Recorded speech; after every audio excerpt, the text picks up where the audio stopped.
In part 3, I talked about some of the basic chemistry that is involved in the art of fire, which you now know as fire assay. Most of the examples given in part 3 basically involve reactions based on solutions chemistry. However, heat was introduced to some of those reaction equations. In fire assay, we mostly use dry reagents which are in a solid form of dry powders or granules. In this presentation, I will be discussing these reagents, better known as flux material, in a little more detail. Welcome back. I'm Rob Boyko, Boyko Mineral Exploration.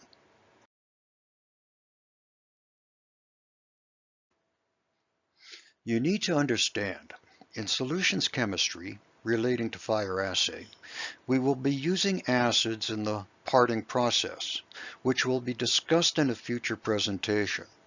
Wet chemistry involves solutions, which in this example shown, the sodium carbonate dissolved in a solution of sulfuric acid, will produce a precipitate of sodium sulfate, release carbon dioxide in a gas, and leaving a liquid, in this case water. In fire assay, all reagents used as flux will be dry, or referred to as anhydrous, which means a dry chemical with no water molecules. As we heat this material to melting temperatures, these dry reagents will melt, forming a liquid. This liquid state can be viewed as being a solution, but once cooled, it will once again become a solid. In this example, mixing sodium carbonate powder with powdered quartz, allowing it to melt into a fluid liquid, then letting it cool to a solid, will produce an alloy of sodium and silicon trioxide as a solid piece of slag material. The carbon dioxide during the melting stage is released as a gas. What is common here between both of these reactions is the release of carbon dioxide. The sodium carbonate in this acid-base relationship or reaction was the base material. However, the quartz was the acid.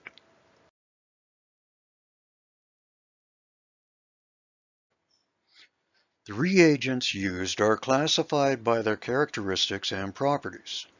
Some of these fluxes have only one characteristic, and some have multiple characteristics. They are classified as either being acidic, basic, neutral, oxidizing, reducing, desulfurizing, or even sulfurizing. The fluxing chemicals that you will be using mostly will not be sulfurizing, and therefore will not be discussed. More on that later in another presentation.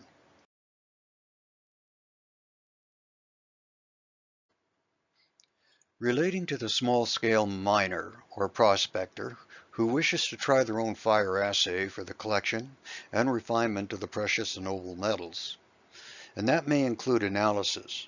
These are the most common chemicals that you would be using. As shown, these are the classifications and their usages.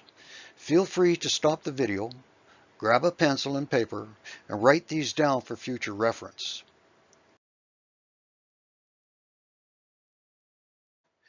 Although these reagents are said to be the least commonly used, does not mean that they are not used. They are. They are not used quite as often. These will be discussed in future presentations in this series.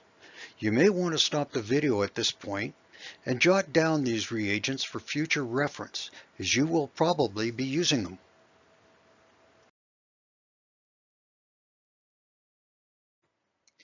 You may not think of pure silver as being a reagent. It is, and it is commonly used. It is used in the inquartation process. It comes in various forms. These are the most common in regards to fire assay. You have powdered silver, granulated silver, which is better known as silver shot, and Hermann inquarts. Inquartation will be discussed in a future presentation. It is an important reagent, not a flux.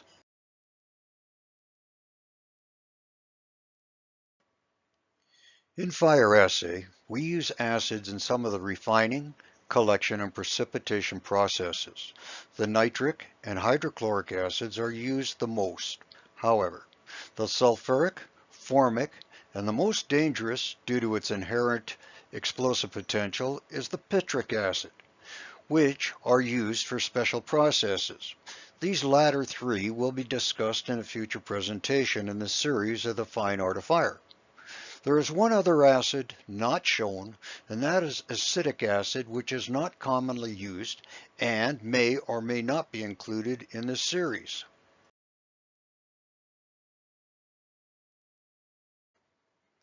Acids are basically oxides that are either metals or nonmetallic substances. They are those that have a higher state of oxygen atoms, meaning that they have two or more oxygen atoms which form the molecule. As already shown, when an acid and a base reacts, the result is a carbon dioxide gas and a slag. This slag is a material consisting of all the unwanted substances referred to as gangue. In reference to fire assay fusion, silicon dioxide and borax are considered the most acidic substances that are commonly used. Other substances considered as acids, along with boric acid, which is produced during the melting process of borax glass, is arsenic pentoxide, antimony pentoxide, and sulfur trioxide, which is commonly referred to as simply sulfite.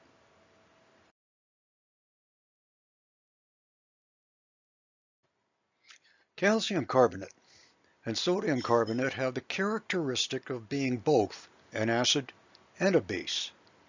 These two compounds are actually considered as bases due to the carbon dioxide gas release when heated to 950 degrees centigrade. The carbon dioxide gas is the acidic radical. Fundamentally, bases are those base metal oxides that contain a single oxygen atom. Examples are calcium oxide, iron oxide, nickel oxide, copper oxide, manganese oxide, lead oxide, which is commonly referred to as litharge, dipotassium oxide, zinc oxide, and disodium oxide, and so on. The point here is that some substances, such as magnetite, will break down into a base, in this case iron oxide, or FeO.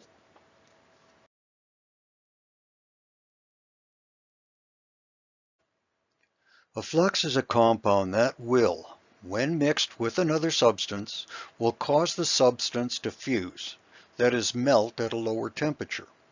Silicon dioxide, referred to as silica, will melt at 1750 degrees centigrade. Adding sodium carbonate, referred to as soda ash, to the powdered silica will allow that silica to fuse at 1050 degrees centigrade. That is a 700 degree difference in temperature. 1050 degrees centigrade is easily achieved. You have to remember that an acid flux is needed to fuse a basic substance. Likewise, a basic flux is required to fuse an acidic substance. That is why we use soda ash and litharge as fluxes. They are both basic substances. Silica and borax are used as they are acidic substances. Litharge is also a collecting agent. More on these in a future presentation.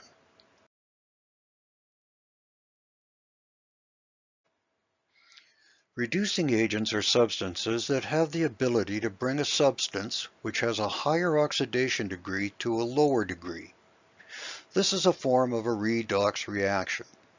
Carbon is one such agent which is used as a reducing flux.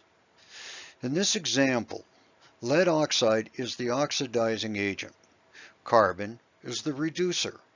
For every two molecules of lead oxide reacting with a single atom of carbon, the resulting product will be two molecules of pure metallic lead and one molecule of carbon dioxide gas. Due to the high temperatures, a metamorphosis will take place. The reaction between the hematite and the carbon will result in four molecules of magnetite. And carbon dioxide, as long as there's enough carbon available to react with the magnetite, it will continue to reduce to three molecules of metallic iron and the carbon dioxide gas.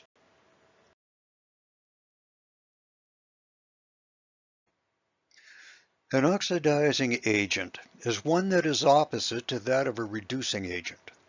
It will readily give up one of its oxygen atoms to another substance that is in a lesser oxidation state.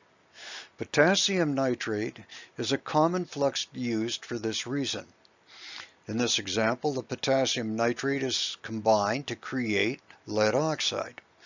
The metallic lead is in the lower oxidation state as it does not have an oxygen atom. During fusion, the niter, which is the common name for potassium nitrate, will break down and give one of its oxygen atoms to the lead, resulting in 7 molecules of litharge, 3 molecules of potassium oxide, nitrogen gas, and oxygen in its gas form.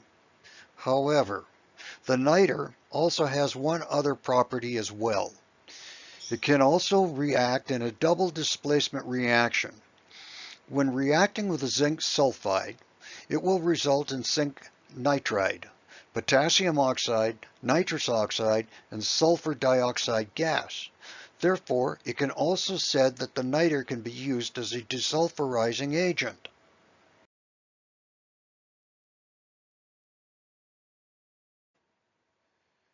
Any substance or compound that has the ability to remove the sulfur atom from a sulfuric compound is classified as a desulfurizing agent. 2 such compounds used as fluxes have this classification: lead oxide, commonly known as litharge, and metallic iron. As shown, the lead oxide, being a good oxidizer, gives up its oxygen atoms. During the fusion process, the zinc sulfide ionizes and picks up an oxygen atom, creating a zinc oxide. The sulfur combines with the remaining oxygen atoms, resulting in a sulfur dioxide gas. In the reaction with lead sulfide, during the single replacement reaction, the iron combines with the sulfur atoms to create a product that can be considered as pyrite, since pyrite has the chemical formula of FeS2. As for the lead sulfide, it becomes the metallic lead. It can be said that these 2 compounds, litharge and iron, have a strong affinity for sulfur.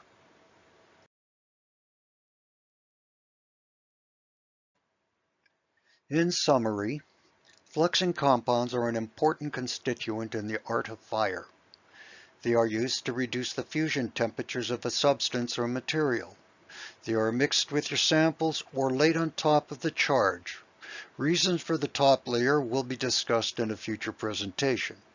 They are used to reduce litharge to elemental lead for precious metal collection and to limit or create the size of the lead button required. They are also used to eliminate the sulfur component from the slag, as it is an unwanted contaminant and therefore expunged as a gas.